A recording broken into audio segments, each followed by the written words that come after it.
Hello, everybody. Welcome back to another episode of At Home with Holmes. Thank you so much for joining us. And as always, we are housekeepers, so we have some housekeeping for you. But this housekeeping it's a good house. We're keeping up a home. So that means we got to take care of it. And what that means is everything that we use to take care of our home is genuinely what we love and value and appreciate. And so to keep up our spiritual home, our body home, and our mind home, we're going to start with our first sponsor, which is Cabin on the Coulee Farm. This is where we go when we want time to read our books, to go on our hikes, and to chop our wood, or just have our conversations amongst ourselves about the end of the world, but at least we're doing it with a really nice view. So you guys can go onto cotc.ca to check out Cabin on the Coulee Farm. Yes, and they are rated #1 farm stay in Canada, according to trip101.com. And you can book from May to November. It is open season, everybody. Yeah, and so you can scroll down, and then on the website, you will see that there are 3 options for you, glam sites. The cabin, which holds 6 guests, 3 bedrooms, and 4 beds. It's their largest glam site. Yeah. And then you have the Coulee Yurt, which is 5 guests, 3 bedrooms, and 3 beds. Very, very nice interior. It's so nice. And then the Grouse House, which is 4 guests, 1 bedroom, and 2 beds for the smaller experiences. Yeah. But you guys will be glad to know that all of these sites now are pet friendly. And that was not always the case when we were doing our previous videos, but now it is. And the reason we know that, and the reason you would know that, is if you checked out Cabin on the Coulee Farm Substack to get all the updates on what's going on with the latest and greatest with this business. And so you guys can get whatever future projects are going forward, and also, funny enough, an interview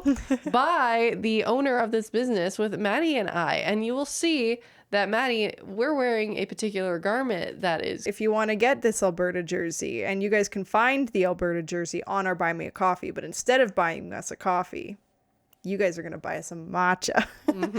And you will see a shop tab on the right. That is where you can get these jerseys to match me and Macy. And if you do, send us a photo. And originally we did these jerseys just for the Alberta patriotism of it. To infiltrate hockey games. Yeah. And we were surprised that people from BC wanted to buy these jerseys, and have been, because it turns out it's not about making the money. It's about sending a message. And this message is nationwide. And on nationwide, it dawned on me that our mother is actually a real estate agent. So if people want to capitalize on this Alberta patriotism and the investment that is coming here because of the Alberta movement, my mom can help you out with that transition into our province. If you guys are on the other side and you're not really sure, a bit more uncertain, want more ground somewhere in the US, our mom can also help you with the sale out of Alberta. So I will put her email in the description box for people to capitalize on. Yeah, you guys know that we are hugely family centric. So when you support our mama homes, you support us as well. And we really, really thank you guys for that. So yes, and on the last product that we wanted to share with you guys is something that we use on a quotidian basis. This is actually our hair care and our skincare. We use South Korean product. It's called Reman. And the reason we use this stuff is because South Korea, they regulate their products heavily, contrary to here in the West, where they allow thousands of products because it's proven efficacious, according to people like the FDA. They have thousands of product that you're not allowed to put in because they know it's not efficacious. So they have much higher standards. And in this particular stuff, the 2 main ingredients are byungpool, which is tiger grass, and they use lava water, which is mineral filled water. It is not dead distilled water. So healthy products, which we love. But yeah, so thank you guys so much for joining us in our preamble and this housekeeping to keep all our houses well kept. And without further ado, we can get on with the episode. Alrighty, hello everybody. Today, we are very excited. This is the first time we have Tanya Clemens on. And Tanya Clemens is a name that means something to me and Macy, but maybe not to all of our viewers, since we have viewers from here and there, all across, all wide. And today, it is largely Alberta-centric, because she is somebody that has worked together with Keith Wilson, who is a prominent lawyer here in Alberta, and they've come up with a new TPA. Now, for those who don't know, our last episode was with John Bolton, where we talked about how these different third-party advertisers have come out to spread education and advocate for the referendum vote that's coming up. And because you have to be a TPA in order to do that under Elections Alberta. And so we want to get the lowdown about what this new TPA is, why she's deciding to do this in the first place, because what's so exciting about becoming a third-party advertiser and advocating for a referendum when you could be doing anything else, like farming, because she is also a mom farmer, very strong, independent lady. So why is she spending her time doing this instead of doing what she'd rather be doing, which is tending to her homebound? So, Macy, do you want to add anything before we start picking apart her beautiful brain? Well, that was a pretty good introduction, and that's basically what it is that we're asking you for, is a little bit of an introduction into yourself, how you got eventually what led you to the journey of starting the TPA as well, and your background and your values and what kind of made you decide to do that. So Sure. Well, thank you for the nice introduction. It's really nice to see you girls too. Right? Yeah, I always love it. So I have always been a farmer. I was born and raised on a farm. So I think that when you are raised on a farm like that, you tend to have a little bit more libertarian mindset. Like the government can just keep in their lane and we'll keep in our lane. And we just want to work hard and be rewarded for good work. That's kind of the mentality that farmers tend to have. So knowing that I was raised like that, and then also my calling, I felt always was to be a mom. That was my number one choice in life. Is I more than anything wanted to be a mom.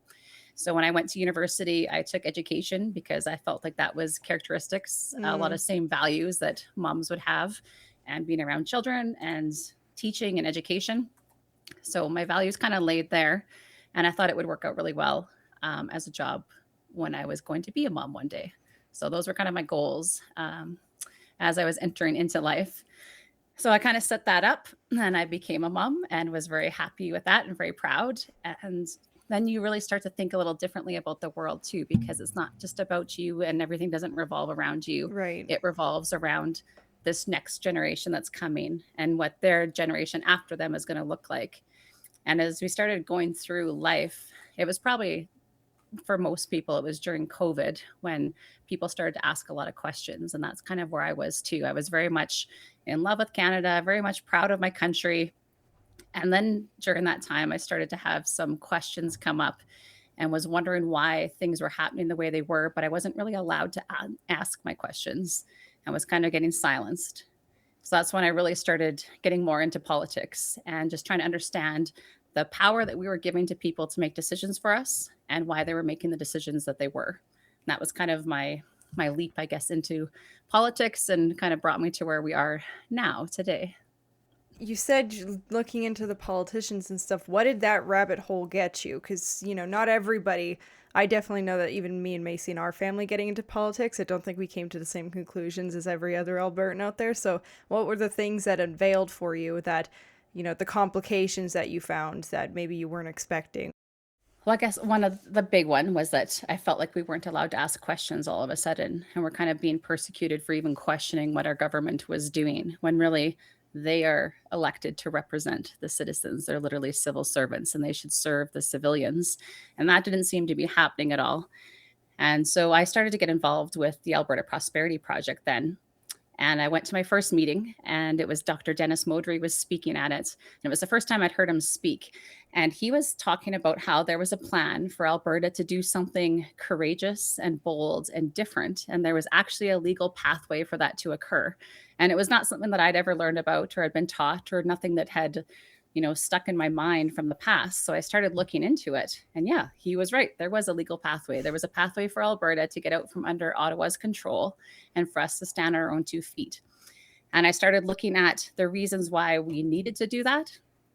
And I had no idea before that for us to make any constitutional change, like the whole historical timeline of Alberta, everything that we had tried for generations to do and effect to create some sovereignty for ourselves within Canada was turned down and was met with a no from Ottawa. And that's because to make significant constitutional change, you need to overcome 4 hurdles.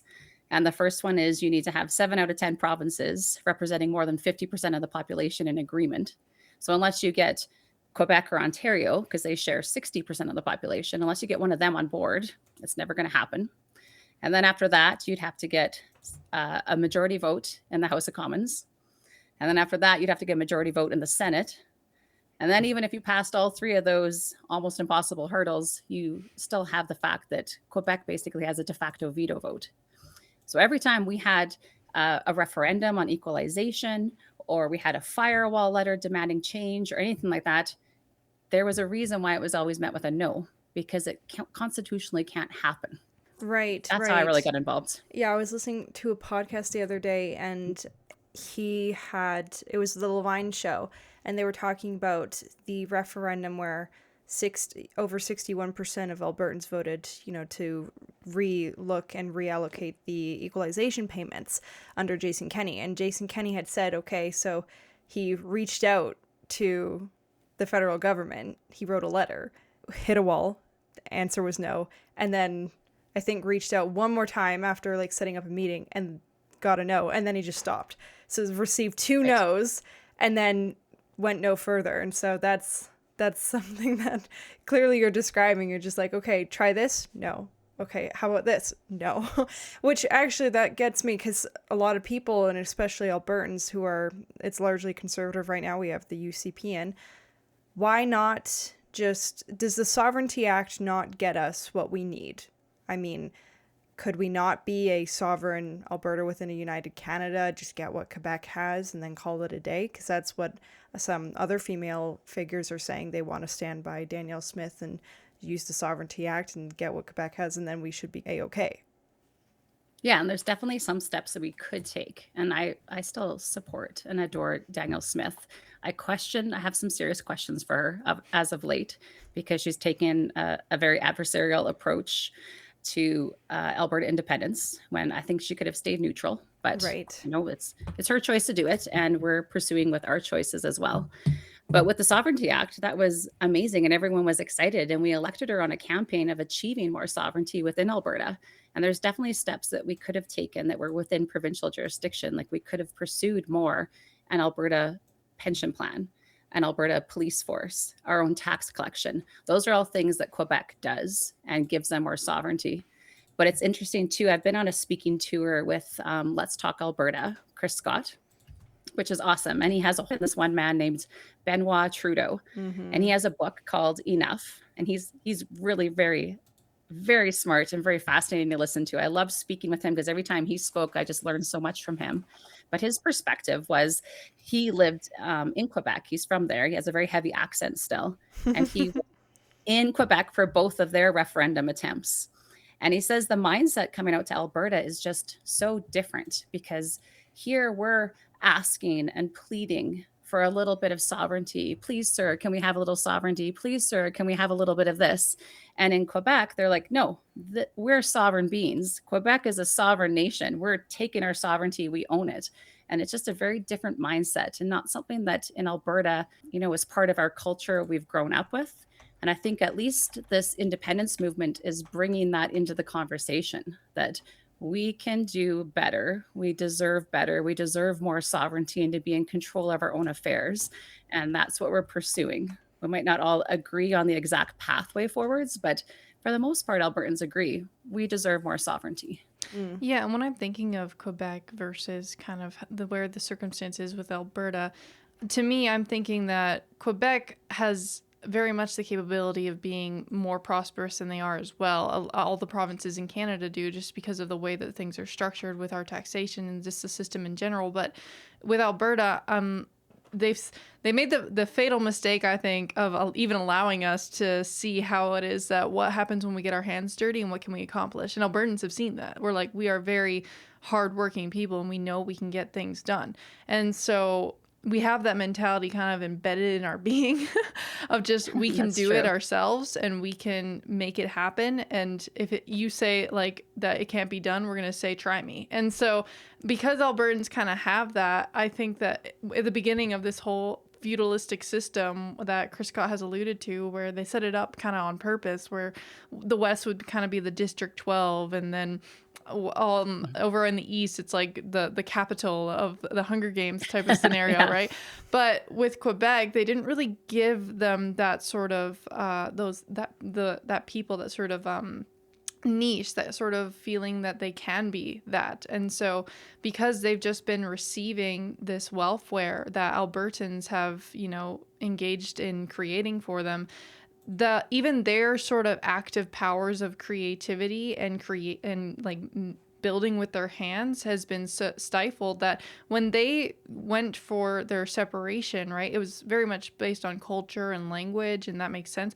And a lot of people are saying that Albertans is because of our culture is tied to our economics, because our economics is our energy. Our ability to produce things is our energy, and our sort of habitual and characteristic of an Albertan to just work hard and get it done. And so because I think that Quebec was granted certain I guess sort of freedoms, but just better deals than what it is that Alberta has, I think it also might have to do with a character trait, displacency, of how Albertans, if they were granted any of that, and then of course we would become eons prosperous if we were given what Quebec has, whereas Quebec has it, but they're still not eons prosperous, right? Like there's a discrepancy there. Like, why is it that they do have the benefits that they have of having their control over immigration and such, right?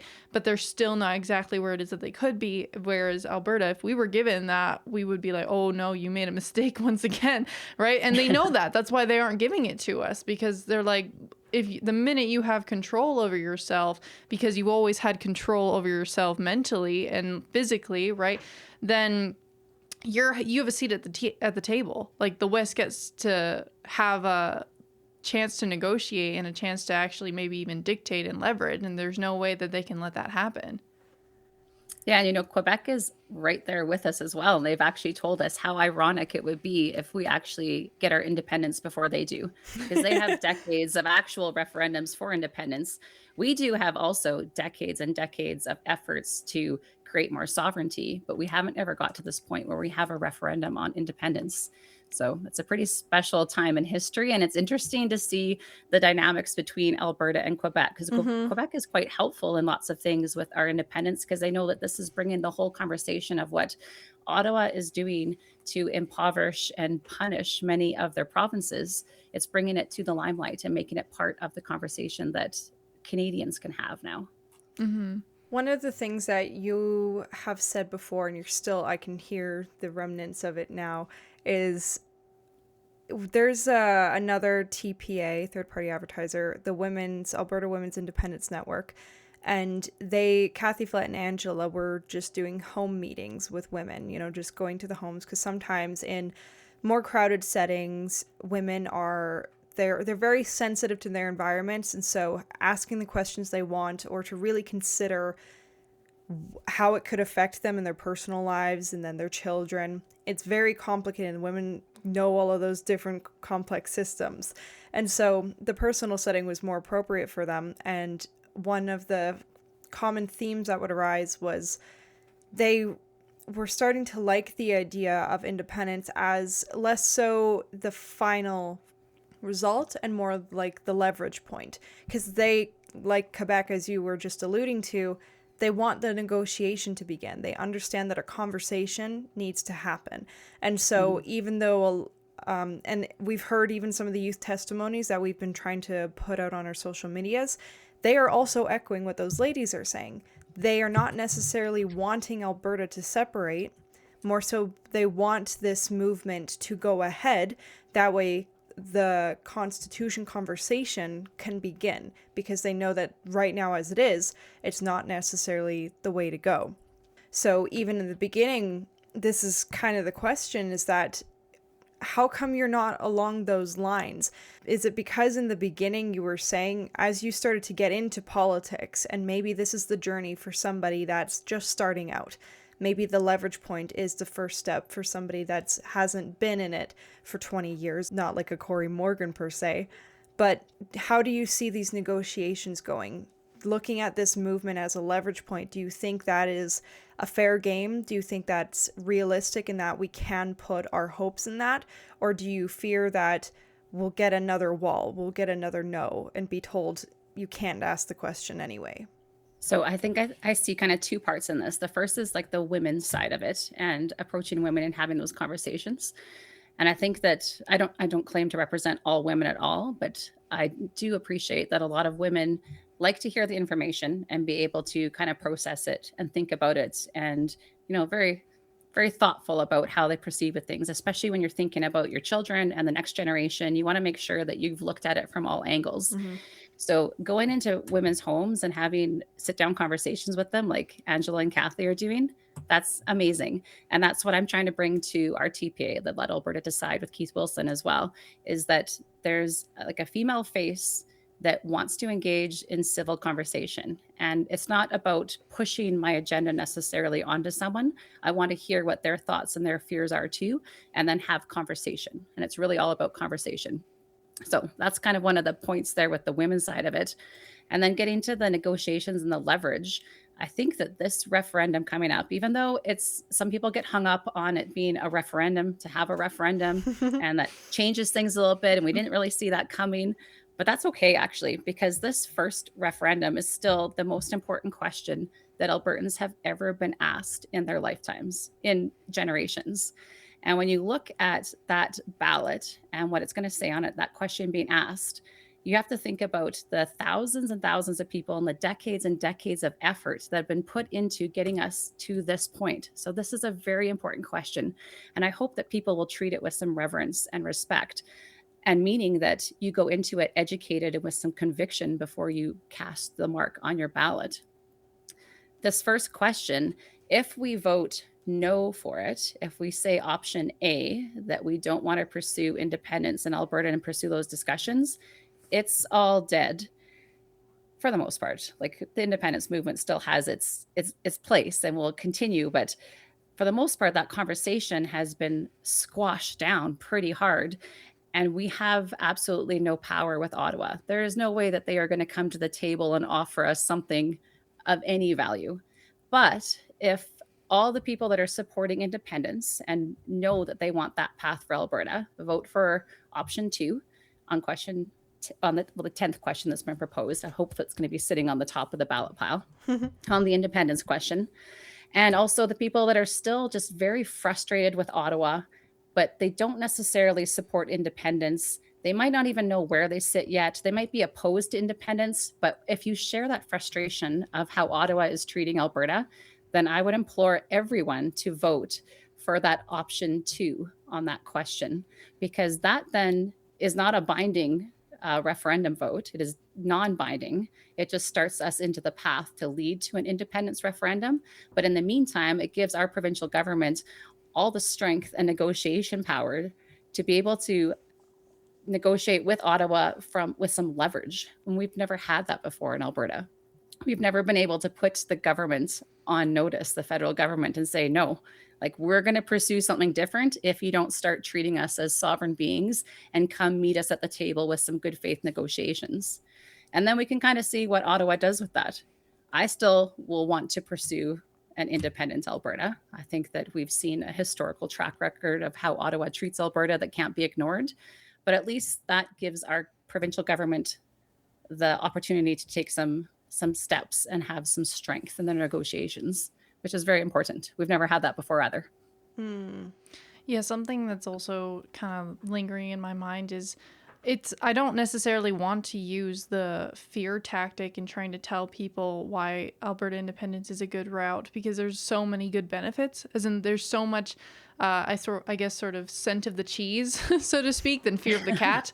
But when I do think of what we were talking about in the beginning, though, when our wake up story was also during COVID, when it was like, oh, I guess the government is very nefarious and they are not on our side and they don't like it when we ask questions, and we just think, well, why is it that we have to take this thing? Who would mandate such a thing, right? Like the protests of my body, my choice and all of that was going on. It reminds me, though, of how much that they were able to accomplish, which was actually quite surprising. It was like, whoa, you didn't think that a government could just automatically take such power so quickly, especially with the Emergencies Act and such. And then it makes me think of all of the bills that are coming through with the federal government, and how as time progresses, for those that I guess may still be on the fence, if you start paying attention to what it is that will happen to those who are speaking in favor of the independence movement, for those that are online and for those that are in person, right? With the new mechanisms that are coming down in place, it's like all of a sudden, if people are getting taken off the internet, or people are eventually, it comes down to a physical endeavor where people might just be getting arrested, right? Because similar to what the UK is going through right now. And a lot of what Mark Carney and the liberal government following is the, I guess, like UN Sustainable Development Goals. A lot of it is also happening in other commonwealths, right? And so these are things that have to be considered as time progresses, of what happens when we aren't, kind of making this decision now to go, oh, like if we don't take matters in our own hands, then hands might be quite literally taking us. And so that's something that has been lingering on my brain as well. And then I guess also something that I wanted to ask you, kind of to play on that theme, is do you feel like you or people close to you, or friends, family, etc., have been impacted, especially maybe with some of the restrictions that have come down, maybe in the farming world or anywhere else that you feel is like, oh, this is something that is also kind of pushing me forward to say we really need to we really need to gain sovereignty again? Yeah, well, going back to the first part that you were saying about the Emergencies Act and how we were taken by surprise at how much power the government would just assume over us. I don't, honestly don't fear the threat of that again, because at that point in time, they had created this social experiment basically on the Canadian population, and we were all kept very independent and feeling very separated. And so they could exert that power over us because we felt very alone, and that we were probably the only ones that were thinking the way that we were thinking. And that's where the Freedom Convoy and some of the events that happened made people realize all of a sudden, wait a minute, we're not alone. The government doesn't have this power over us. They're here to serve us. This isn't right. We are all banded together. And now through the Alberta independence movement, I think that conversation has happened a lot, and actually brings it to the forefront that there is a whole group of people that are very like-minded, that really want the best for Alberta, and we are not alone anymore. So I don't live in fear of that happening anymore at all, really. I do fear for the things that the government in Ottawa instills on their people. Like, it does not make sense to me that we live in one of the most resource-rich areas on the planet, the third largest oil reserve in the world, and we are being policy locked by our own government and not allowed to bring this wealth to our people. That my children, the average age of them buying a home is going to be over 40 years old. Whereas 20 years ago, the average age was about 24. So people who bought their first home 20 years ago have now had it paid off by the time they're the same age as when my kids will buy their first home on average. Right. Like, that's crazy. Or when you first start working and my kids look at their paycheck and how much taxes comes off of it, and wondering what is that all going towards? And people talk about free healthcare. I'm like, kids, you can look at your income tax off of your check. It is not free. Right. You are paying very good for it. And then there's like recent bills that have come down with censorship and fears about Christianity or different faiths being under attack, and what you can put online, and if you're going to be brought down for that. And we've seen that before in Britain.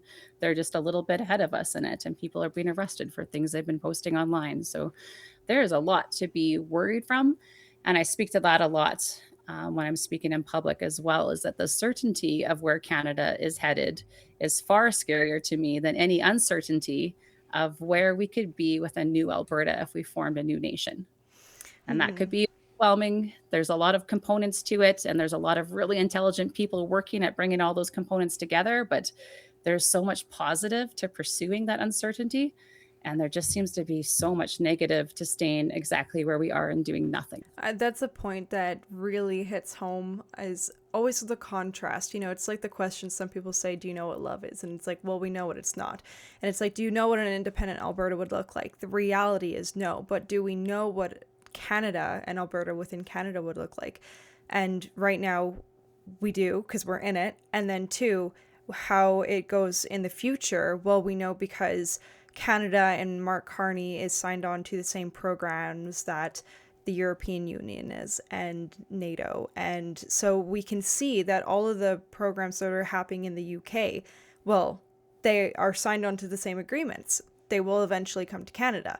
And if that's what we don't want, like you're saying, this future for Alberta is more certain. And if that's what certainty entails, I mean, if you ask yourself as somebody that is really fearful, because there's a lot of unknowns right now, and that's not just geopolitically, it's also financially. A lot of people in Alberta and across the world, frankly, are living paycheck to paycheck. It's like, okay, that being the case, so there's so much uncertainty, and you want a little bit of stability in your life. And the thing is, Canada as an idea, Alberta within Canada, that's a stable idea, so we think. It's like, okay, but that certainty will come at the cost of your dollar continuing to be devalued, your kids not being able to afford their schooling, the kids not being able to, and then even the pension for yourself when you get to that point. We were just saying that it takes 2 to 3 or 2 to 4 workers like me and Macy's age to supply one retiree's pension. Back in the day, it was like 14. So our incomes are more strained on 4 people to meet one person's retirement pension versus back in the day, it was spread out evenly between other people. That's the cost of certainty. I don't know if I want to pay that. I'd rather be uncertain with my fellow Albertan and knowing, like you said, the community that we're going to go through this together. Because even in my neighborhood, me and Macy are in Fish Creek, Sundance, Calgary, and we have Canada flags. People that we know came out because they're a part of the Forever Canada petition. And I would still sooner trust them than trust whatever future is in Ottawa.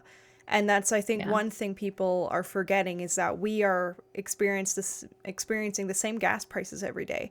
And our kids are experiencing the same tuitions.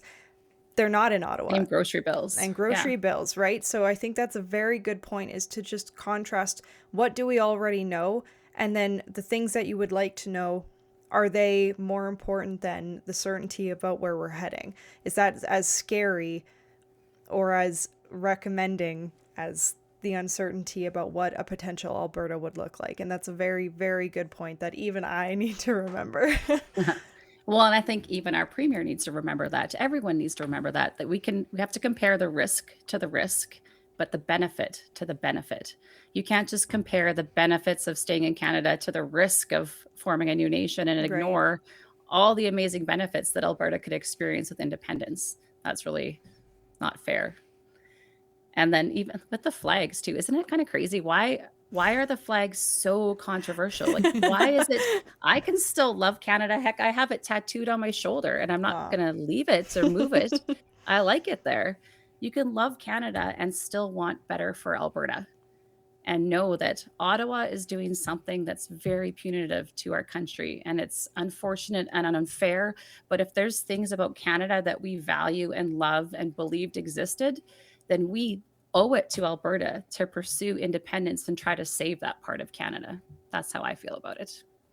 Yeah, I think it was, I don't have the exact quote off the top of my head, but it was basically saying that the state is meant for uplifting the powers of the people. And what those powers are the powers of the mind and the powers of creativity and just prosperity. And so when people are thinking about Canada and this sort of patriotism of whatever it was in the past, the common theme is that it's not what it is today. And so for those that are kind of thinking like, I don't want to leave Canada still, it's one of those things where it's like, well, what are some of the questions about what it is that you're going through today and why? Like, why are gas prices so much higher than they are today? Why are your grocery bills the way that they are?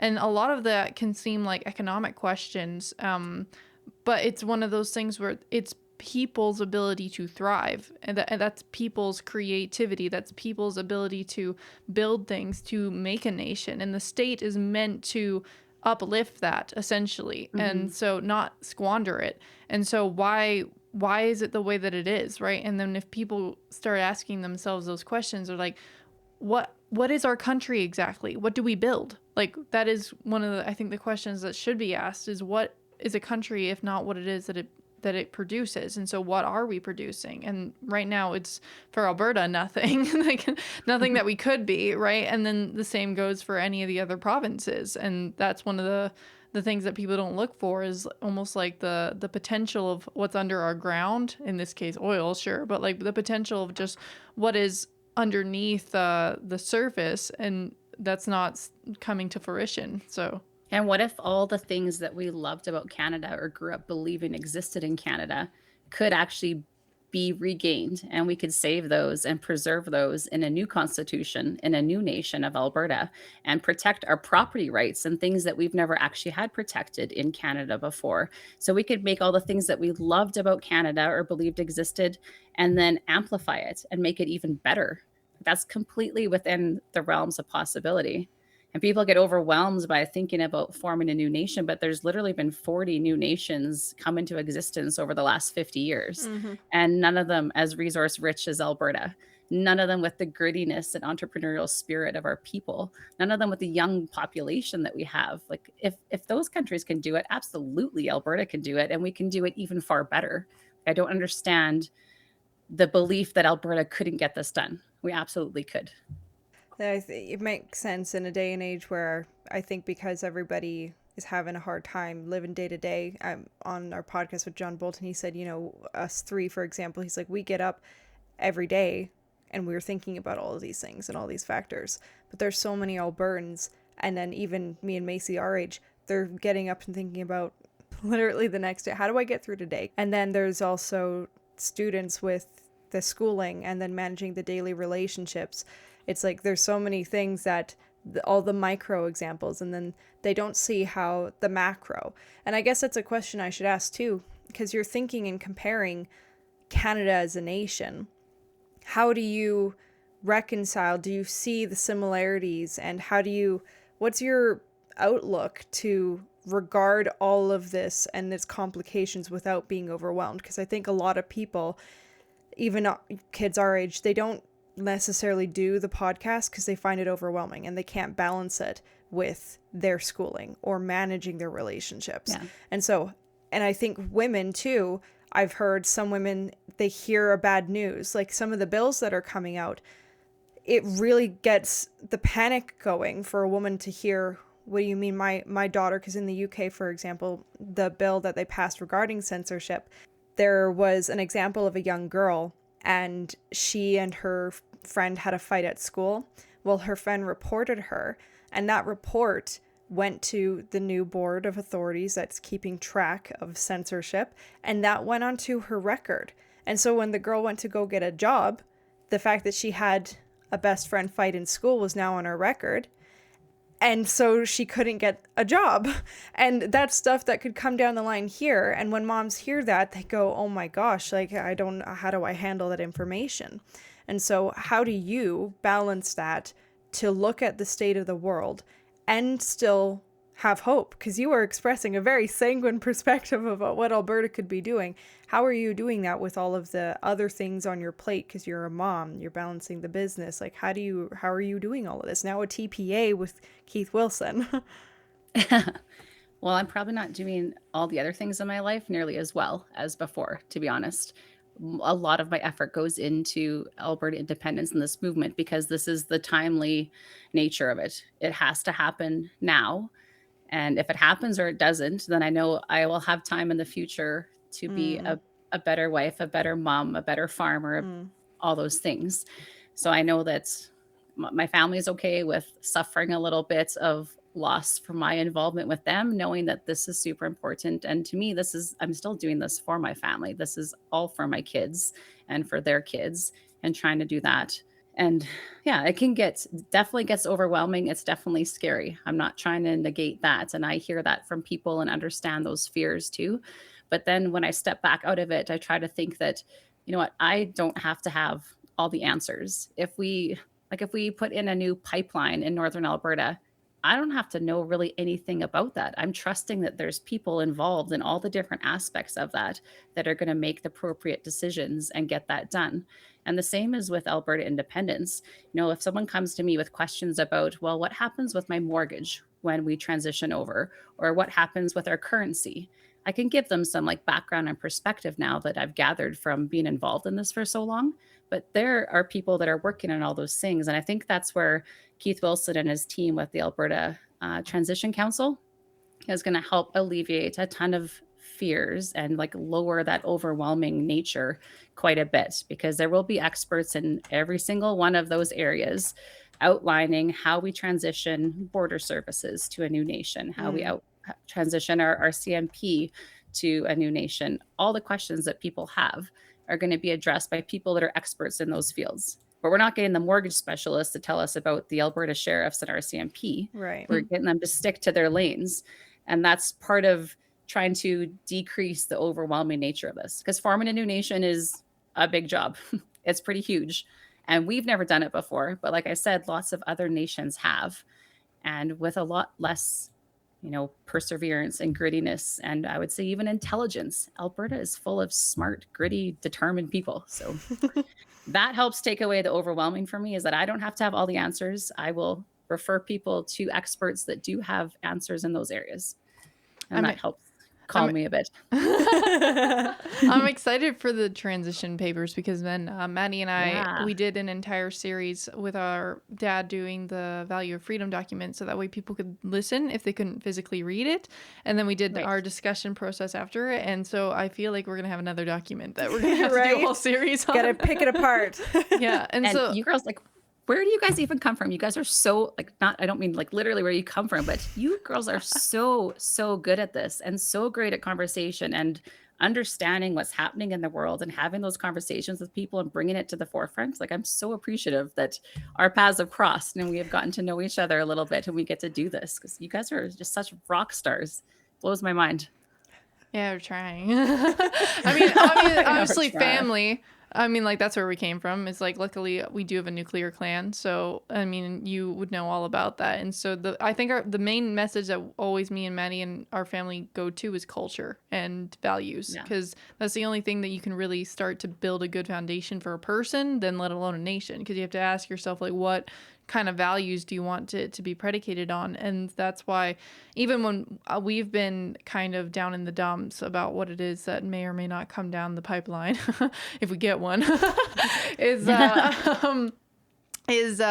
basically keeping it on track with the education still needs to keep happening. Like, people need to still keep asking these questions, even after the question gets answered and it is in our favor or isn't in our favor. The question should still keep getting poked and opened up, because let's say, like you were mentioning, the question maybe doesn't get through, and the sort of asking the questions kind of gets a little bit squandered. It doesn't mean that the education gets squandered, though. It doesn't mean that people still can't do their due diligence to go, like, no, you don't understand. Like, if we keep on thinking about what it is that we could move towards, then more and more people just get their brains wrapping around it. And I think that that's still very valuable information, because even trying to understand just the different movements that are within the Alberta I guess, vision for independence. There's so many different, like, acronyms and groups and all of that, and trying to figure, and some people are like, well, there should be like one central leader, and they're like, we need a common, like, vision and like image. And I'm like, the more actually though that we have sort of our spreading out of people with their own ideas, with their own perspectives getting involved, it's putting more incentive for them to, make it their own. And that's very important. People should be making this their own and asking their own questions and going, I don't know if I necessarily agree with everything Tanya says. It's like, that's a good thing. And then the same thing with Keith Wilson's. And so I'm like,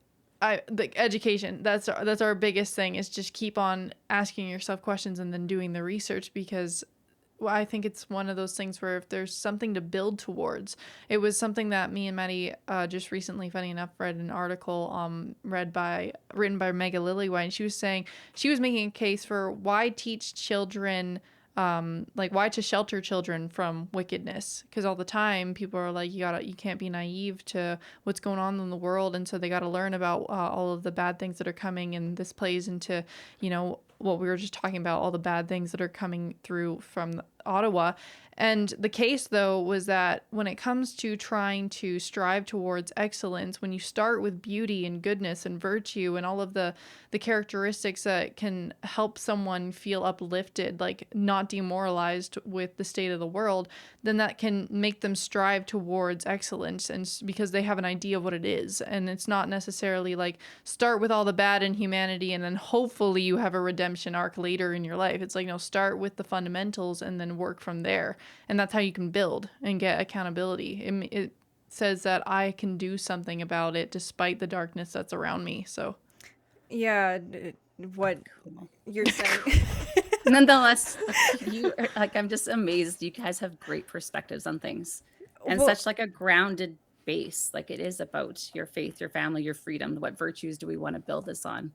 And Well- that's ingrained in you by your family. And it's funny you say that, because sometimes I feel, and this is why diversity of perspective is, a good thing, but I feel partly ineffective because of it, is that all the time, the more we get involved, being on our CA board, being in volunteering for breakfast, being in all these different political groups, everybody wants you to, especially me and Macy as young activists, essentially, gather more youth, do the thing. And the hard part is that Macy and I value diverse perspective, and we grew up in a family that we quibble all the time. It is just verbal altercation after altercation because we don't agree on everything. And we grew up to, if somebody poses an idea, we weigh the pros and cons instantly with everything all the time. And because of that, when we're engaging with other youth, we are not immediately looking for a comfort zone. What's the next thing? So when people ask us to, recruit more youth or spread a perspective, me and Macy are always on the line of people that don't agree with us, because that is where that's kind of just been our entire lives. And I also, as I've kind of grown up, realizing that the most effective communication that I have done with people is after I put myself in their shoes. So I try and live my life or go into a scenario that they want me in, what they value. Once I've done that, I can then from experience tell them, okay, based off of this, it didn't exactly work, but I wanted to meet you and I wanted to understand your perspective. And first, in order to do that, when you're having a conversation, it's like you have to tell me what you think. And then only then can I go, so is this what you're saying? And if I can't look at somebody and say, is this what you're telling me? Then how can you tell me I've really heard them? I really understand where they're coming from. Because it's like you can't bend the rules until you've learned them. You have to learn them to bend them. And so it's the same thing with other people's perspectives. And so on this whole learning diverse opinions and then looking at the Alberta thing, Macy and I Macy always calls it a thought experiment. Mm-hmm. And we love the thought experiment of Alberta independence because everybody's values about what they want for themselves and their families and their loved ones, well, this is the time it can finally arise. That's the thing about Alberta independence, is that whatever you value, it's a nonpartisan issue. It doesn't matter, because even the partisan game that we've been playing, I mean, Macy and I have communist friends, and we have friends that do not like Danielle Smith whatsoever. And yet we can agree on so many things and like how Alberta should be run. And that's the same thing with when it comes to youth. Macy and I, it's another reason we don't label ourselves. We were talking to a couple and they said, our daughter would love talking to you guys about the brain, about psychology, about growing up in this school system, because we were propagandized as well. And they would be utterly shocked that you're Alberta independence advocates. Well, it's like, because there's a demonstration behind each person. And that's why this movement to me is not just a movement. It is not some external abstract entity. It is a potential for our community. And I just look at each individual, and that's what I see as an individual person. And that's how I put my model onto Alberta and then Canada. And it's getting harder and harder to do for Canada, for me anyway, is that looking at Canada, I don't really resonate, and I can't put myself in Canada's shoes anymore. And I feel like less and less Canada puts themselves in my shoes. And so Right. because of that, I feel less connected to it. And people are saying, well, I'm a traitor. It's like, I just don't know what I'm supposed to be loyal to. I don't understand it. And if you were to you can try and describe it to me, and I'm ready to listen. We have a lady from our CA board that's going to come on and talk to us about why she thinks staying in Canada is a good idea. And those conversations, I think, are very important. And what you're doing on the front lines, having these conversations, is because they need to understand what they understand. And I know that takes work. Everybody assumes that they know what they want, but then if you try and define your values, it is really complicated. It is a lot harder to do than you think. And that's coming from somebody in a family of 7, where when you're communicating with people, you can infer all you want, but then as soon as you open your mouth and then you watch the other person's eyes and they're going blink, blink, you're like, okay, turns out some communication, some digging and research is actually required here to understand the other person's perspective. I think there's misunderstanding of how we achieve, like what our path forward is. But I think it's actually been pretty unifying when you can have that space for the civil conversations and extend some grace to people. And you start to talk about our values. Our values are very much aligned all across the board. Whatever political perspective you have, Albertans have largely the same values, and we value the same things that we hold close to our hearts. It's the path going forwards that creates that animosity and divide right now. So that's where you were saying about the different voices and perspectives. Talking to people is so important in this, because if you come into a room full of moms like myself with like anger and hostility and aggressive man, you're not going to open up the space for conversation. It won't be well received. But take that into a different group of people, maybe some high business executives that respond to that or something, then that works well, right? But there needs to be different voices to reach all the different people and give that space for some conversation, because we are so much more aligned than people realize. It's just people are very fearful of the steps going forwards. I do think it actually comes down to just either fear or that deep-seated patriotism that people can't get past. But once you can open up the conversation and alleviate some of those fears and show that, hey, there is a path forward, other people have done it, we have great resources, we're going to be okay, we'll figure it out, then people are willing to engage that conversation. And it comes down to some grace too. Just a little kindness goes a long ways. Amen.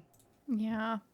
So then do we want to get into specifics of what the Let Alberta Decide initiative is, and like kind of let you explain a bit about what you guys are working on and some of the things that you are hoping to bring forward in the future? Yes, for sure. So it's with Keith Wilson. As you can see, him and I are the co-leads on it, which is quite a huge honor, because he is a force and such an intelligent, calm, respectful man, and knows so much about the path to Alberta independence and being able to promote the merits of it. So I'm very happy to be teamed with him on it. And we've built this team of people around us that are incredible. So I'm very excited with what we can do in the future to help propel this Alberta independence movement forward. We're going to do a little bit of a hybrid approach with some traditional campaigning, like being out in the public, meet and greets, speaking in public, doing some signs in the future. And lots of educational materials will be going up on our site so that people will be able to download those and be able to share them and talk about them as well. And then we have a really, really strong team to do some really cool digital and social media marketing and technology that I don't even fully understand necessarily, but they're experts in that. And so obviously, like, our website, I think looks pretty darn awesome. And there's that running ticker on there. That's how much money that Alberta has been sent away to Ottawa while you've been on that website, It's just looking at it. $634 a Yeah. second.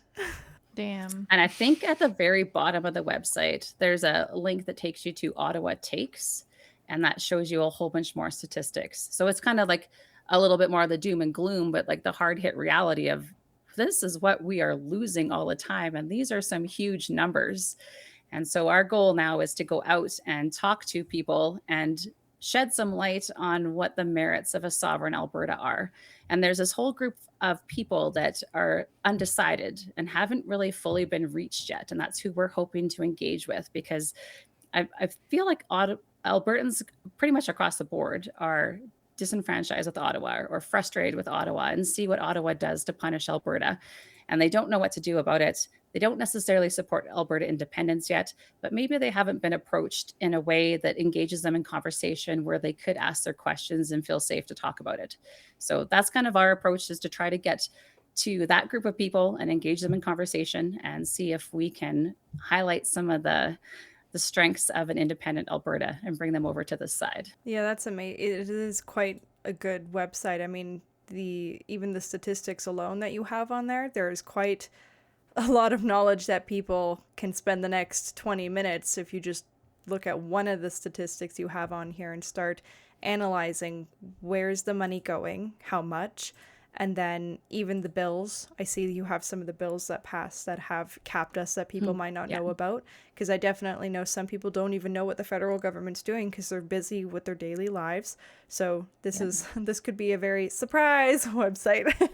Do you guys, does this site also include some of the links, as in the references, essentially, to some of the information that's on there? The answer, Sorry. I mean, look, you got Statistics Canada. Yeah, that's what I was They looking show for. Department of Finance Yeah. Canada. Okay. Fraser Sure you're asking Institute. Great, good, nice. Equalization entitlements. Because sometimes that's the thing that I come across from lots of people is they're like, well, if you got that from a specific like Alberta Independent Organization's bias site, as in like APP, for example, then they're just like, well, where did they get it from? And then you can look actually in the entire Value of Freedom document. They did a great job sourcing where it is. Yeah, but I the like how you citations. guys have a quick kind of like take a look synopsis, but you guys have your references at the bottom there if people want to go and Canada. follow it, or at the very least if people want to feel like, I guess that because some people, let's face it, are not going to follow it because they just don't have time in their day, but they're like, okay, at least I can trust that it came from somewhere. Right. Yeah. Wasn't pulled out of thin air. Yeah. For sure.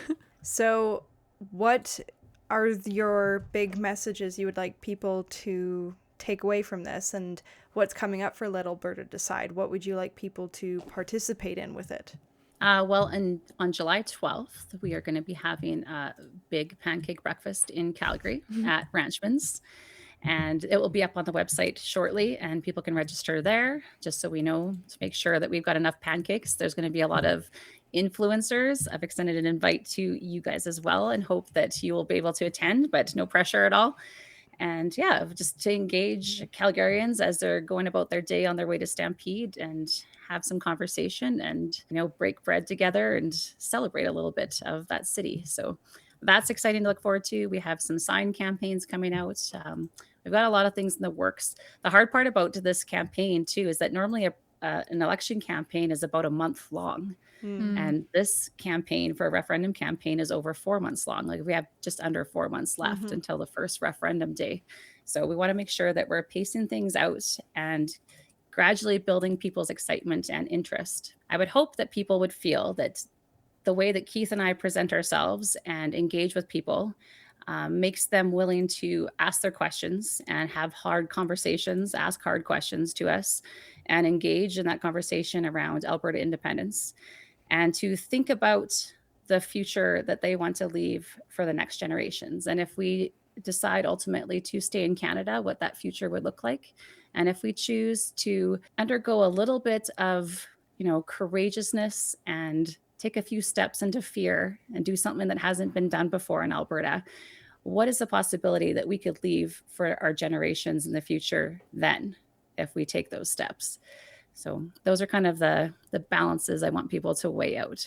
Yeah, that sounds good. And then also for people that want to follow you, check you out on Farm Geek, because guys, I've been following Tanya's like beautiful little like short form content videos that she makes. And when I watched your videos, that's why I wanted to have you on, because I was like, wow, she asks really good questions, because like all you're doing is stating what it is that people should just be thinking about. And then you come forward saying, I think this is what I think, but like, how come nobody else is like asking these questions? And so I know you probably haven't had a whole lot of time now since you've started the TPA to be recording as many little short form content. But I think for those that want to have more value of what it is that as we were alluding to, if you haven't thought about it and you are trying to understand what's going on and what are the things that I might want to be considering and contemplating, then go ahead and follow Tanya at Farm Geek, because she can kind of help massage your brain on what are some of the good questions to start considering for yourself and for your family. And then also, you are a farmer, so there is a lot of farm propaganda there that is also quite lovely to partake in as well. That's kind of how it all started, was just the farming stuff. And at the end of like the day at harvest, I would have had recorded all these videos or pictures, or like loved my beautiful view of the sunset. And then I'd come home at night, and before I went to bed, I would just make a video of it, kind of as like my little therapy and wind down before night, and put it to some beautiful music, and then post it on my Farm Geek page. And then as I got more active in politics and Alberta independence, there's interspersed with Alberta sovereignty there too. So you can kind of pick and choose which you would like to watch. I love how that's your therapy. Yeah, I love it. Some people are like, I would rather watch the short form content. And she's like, I'm going to make it. Yeah. Thank you wholeheartedly for coming on. It's lovely to have a very compassionate voice like yours out there. You were so level-headed and you were so reasonable. So I appreciate your voice, and I appreciate the potential for conversations that you really do invite. Do you have a way for people to, let's say specifically for the women out there, that maybe if they can't have a chance to, meet you in person and have a one-on-one, is there a way for them to contact you to kind of ask any of their questions to someone like yourself who does have that compassionate, kind of level-headed, I'm here to listen and go through it with you kind of vibe? Yeah, if they DM me on Instagram or Facebook's probably the best way, or any of the social media. I try to stay up. I get a little bit behind sometimes on my messages and replying to them, but eventually I get caught back up, and I will reply to people, especially if they have questions and concerns about Alberta independence. Yeah, I'd love to chat with them. Well, that's lovely, and we will probably have you on in the future again, and maybe with another woman who is concerned. We'll see. We have one of those coming up on I know July we try 9th. to pair people together who have the different perspectives. And also, I totally forgot to mention, but before we completely close this, you're going to also be speaking at the We Unify conference as well as us with right. us. Yeah. I know. That's so exciting. I love it. Yeah. October 2nd to 4th in Calgary. And I'm assuming that, have you done your podcast yet with Julia? What are some of the kind of key things that you'll want to be touching about when you are at the conference? Yes, I have. And because the timing of the conference is just 2 weeks right before the first referendum. So I will be speaking a lot about Alberta independence and what that first referendum question does. And again, like we talked about before, how it gives our government the negotiation strength. So we need to have a vote for option 2 in that one. I wish they would have made it just easier. Like, I could just say like a yes vote or a no vote. But Yeah, yes, right. option 2 to pursue independence. We need that in that vote. And yeah, I'll be talking about that, but also just engaging with people at that whole conference and having conversation and hearing their concerns and fears and going from there.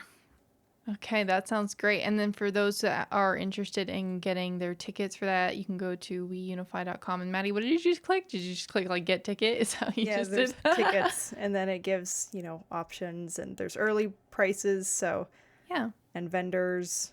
And I'm excited because we're going to be there too. And then we'll all just get to mingle and chit chat. And I'm excited for that too. Well, and I'm just excited that everyone gets to listen to you girls share your perspectives and your thoughts, because you're both very articulate and well researched and well spoken. And I'm very appreciative of you both as well. Thank you. Yeah, we would give each other hugs if we were Right? there right Very now. much do I that. know. Well, thank you. And without further ado, everybody, this has been another episode of At Home with Holmes.